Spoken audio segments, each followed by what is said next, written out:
Magandang umaga mga kahuan. Narito na ang ating latest weather update today, morning edition.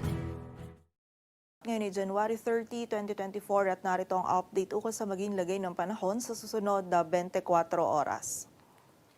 Patuloy pa rin umiiral ang northeast monsoon o amihan dito sa bahagi ng Luzon at Visayas kung saan dala pa rin ito yung malamig na panahon, lalong-lalo na sa madaling araw at meron pa rin tayong mga posibilidad ng mga may hinang pagulan or pagambon na dulot nga ng amihan. Samantala, dito naman sa labas ng ating area of responsibility ay meron tayong minomonitor na low pressure area or LPA at nananatiling mababa yung tsansa nito na maging bagyo at pumasok sa loob ng ating area of responsibility.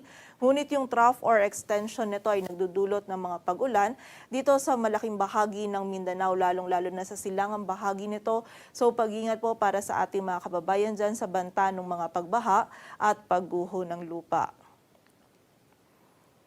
At para nga sa magiging lagay ng panahon ngayong araw ng Martes, maulap na kalangitan at magiging mataas yung tsansa ng mga may hinang pagulan or pagambon dito sa bahagi ng Cagayan Valley, Aurora, Quezon at Bicol Region, dulot yan ng amihan. Samantala, dito sa Metro Manila maging sa nalalabing bahagi pa ng Luzon ay patuloy nga magiging generally fair weather condition yung ating mararanasan. Malamig na panahon pa rin yung mararanasan natin lalong-lalo na sa madaling araw at meron pa rin tayong posibilidad ng mga isolated na mga may hinang pagulan or pagambon na dulot ng amihan. Agwat ng temperatura dito sa Metro Manila ay 19 to 31 degrees Celsius.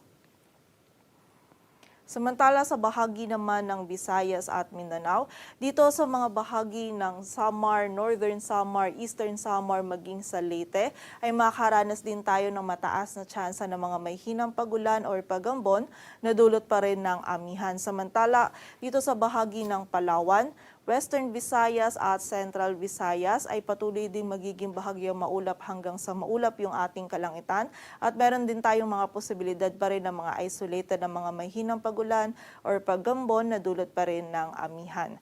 Agwat ng temperatura sa Iloilo ay mula 23 to 29 degrees Celsius at sa Cebu naman ay 25 to 30 degrees Celsius. Samantala, dito naman sa bahagi ng Southern Leyte, maging sa Caraga, Davao Region, Camiguin, Misamis Oriental at Bukidnon ay magiging mataas pa rin po yung tsansa ng mga pag-ulan, pagkidlat at pagkulog dulot yan ng trough ng low pressure area. So muli po, pag-iingat para sa ating mga kababayan sa posibilidad o sa banta ng mga pagbaha at pagguho ng lupa. Samantala sa nalalabing bahagi naman ng Mindanao ay meron tayong mga tsansa pa rin ng mga isolated na mga pag-ulan dulot ng trough ng LPA at ng mga localized thunderstorms. Agwat ng temperatura sa bahagi ng Davao ay mula 24 to 28 degrees Celsius.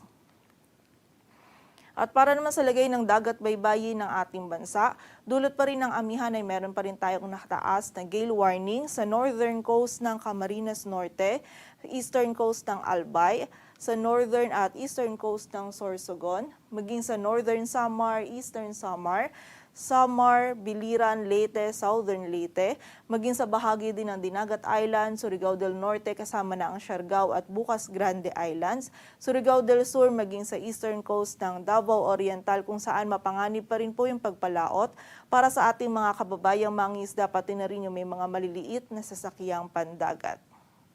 Dito sa Metro Manila, ang araw ay sisikat mamayang 6:25 ng umaga at lulubog mamayang 5:54 ng hapon.